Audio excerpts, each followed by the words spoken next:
Momentum is mass times speed. However, when direction does matter, momentum is calculated by mass times velocity. If momentum changes, it's because of mass or velocity changes.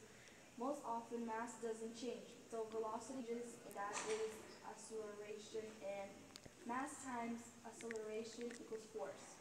Applying force over a time interval to an object changes the momentum. Force times time interval equals impulse. An object at rest has no momentum because anything times zero is zero. Whoa. Really? I This didn't blew know my that. mind.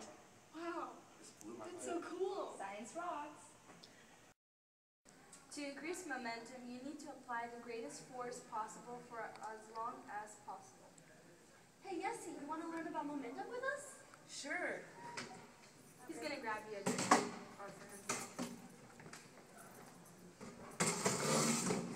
So, an example of momentum is pulling a slingshot or drawing an arrow in a bow all the way back. Yeah. Interesting. That's so cool. I didn't know that. Very. Interesting. Science rocks. I know, right? You just blew my mind. Thanks to momentum, this slingshot works by pulling it this way and then releasing it. Momentum vectors, two colliding objects that combine its momentum and direction.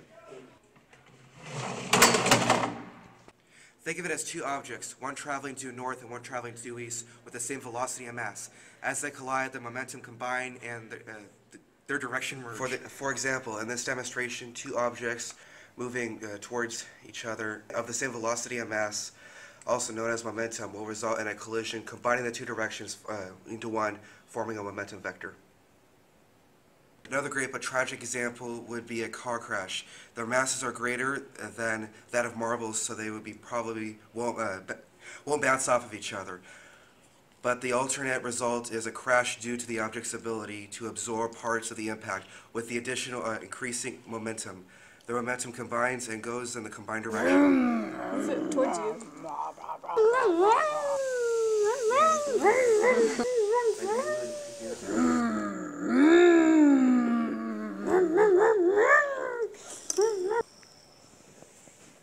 Even though that they both have the same velocity, the green car has more mass than the yellow car. Therefore, the yellow car bounces off of the green car. The total momentum of two objects before the collision is equal to the total momentum of the two objects after the collision. That is, that the momentum lost by object 1 is equal to the momentum gained by object number 2. If the momentum lost by object 1 is gained by another object, then the total amount is constant. Here is an example.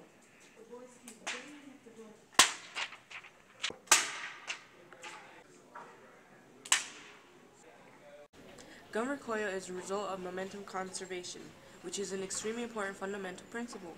Newton was talking about momentum conservation when he wrote, "Every action has an equal and opposite reaction." Now, you might point out that a bullet coming out of a gun has a huge force on it from the exploding gunpowder. True enough, and that force is what propels the bullet forward.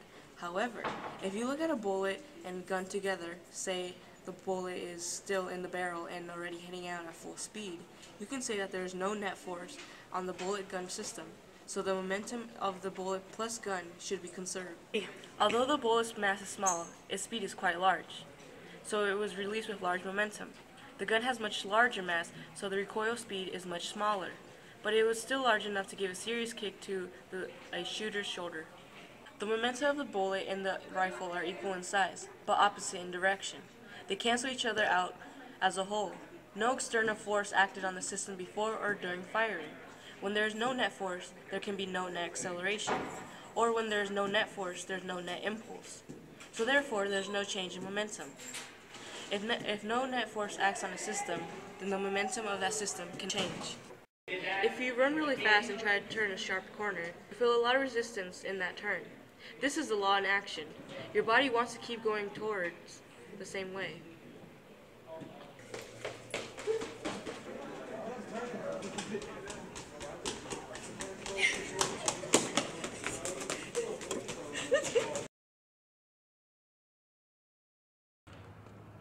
Pushing the dashboard in a car while sitting will have no effect in changing the momentum of the car.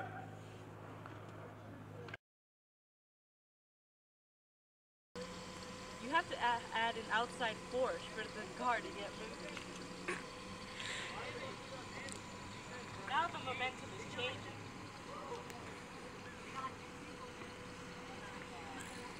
And that's internal force.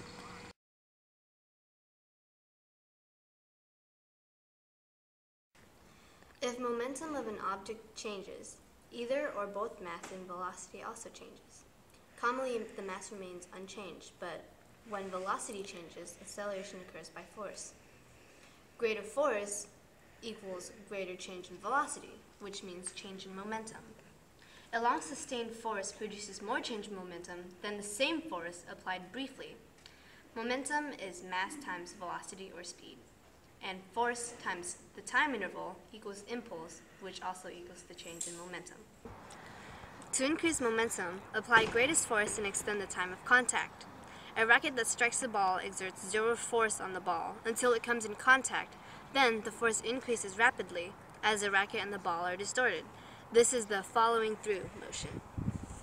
Your momentum will be decreased by the same impulse. The same impulse means the same product of force and time. By running into something soft, you extend the time of impact. If the change of momentum occurs over a short time, the force of impact is larger. For example, when Kim runs into Yesenia, she catches Kim while stepping back. Therefore, she extends the time of impact and also reduces the force of impact. If Kim runs flat into a wall, she decreases her momentum over a shorter time. Did you know that impulses are greater when bouncing takes place? If you catch, let's say, a falling ball, you are reducing its momentum to zero. By throwing it back up again, you're adding additional momentum for it to fly back up. If the ball hits the ground, it bounces back up because the force pushing against it, the ground, is much more than the ball itself. So when it hits the ground, it goes back up. Hitting the ground reduces its momentum, so when it does bounce back up, it doesn't go as high. It repeats this pattern until the ball comes to a complete stop.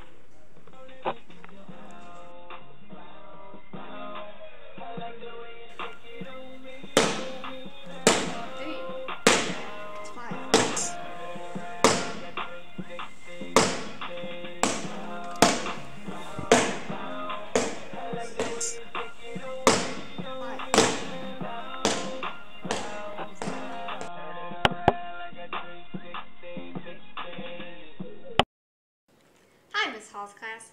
We're going to show you this lab. It's called Marble Madness. The supplies that you will need is a balance beam, 2 rubber balls, and then some rulers and timer and tape. Remember that the balls have to be 2 different sizes. One can either be large or small. Okay, so you guys will be required to do this lab on your own after we demonstrate this. First off, You also need these rulers. Yeah, it doesn't matter what length they are as long as it's the same for the balls. so the ruler will be used as your ramp to roll the balls down. In this case, we're going to be combining 2 rulers so that we may have a longer ramp. Okay, can you help me?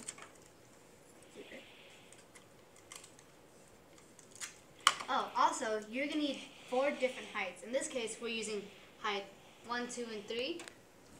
But also remember that you have to measure the length of each height that you're going to use. Okay, flip it over. No, if I can flip it over. Now that we have our ramp, see how it's kind of unsteady?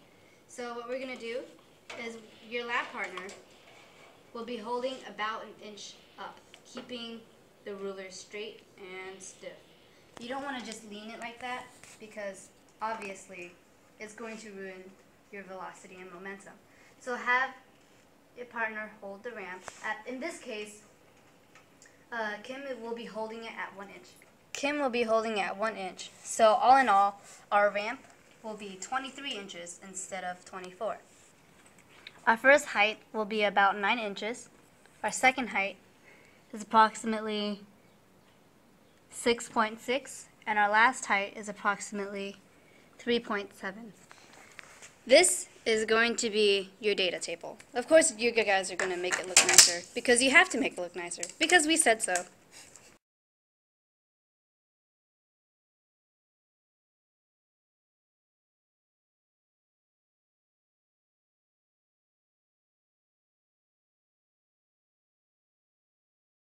The height and length will always remain the same.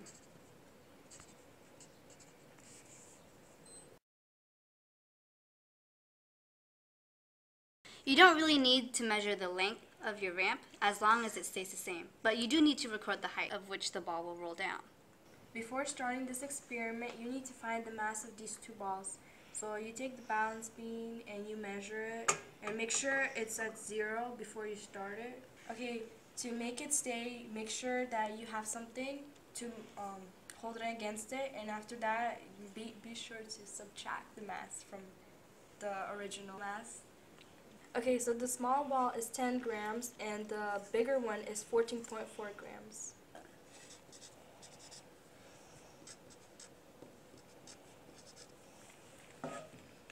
As you all know, momentum is speed times mass, or velocity or speed times mass. So we're going to start with the small ball for the first trial. 1, 2, 3. 1 second. Wait, yeah. 1, Hold on. 1, 2, 3. That was 1.12 seconds.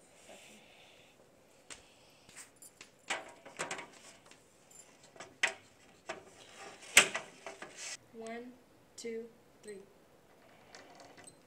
That was 1.59 seconds. 1.59 seconds. And then Now we're going to use a bigger ball. 1, 2, 3. That was 0.81 seconds. So 0.81. Yeah.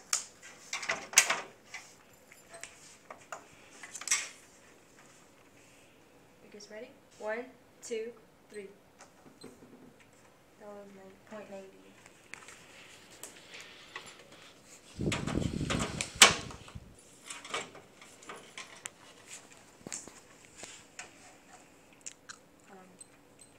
Are you guys ready? 2, 3. 1.21.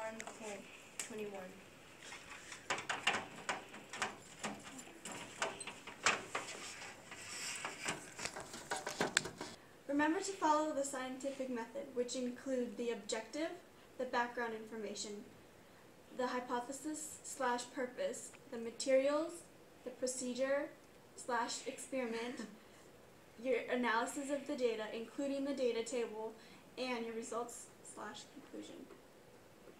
Now, you all should Know how to calculate momentum.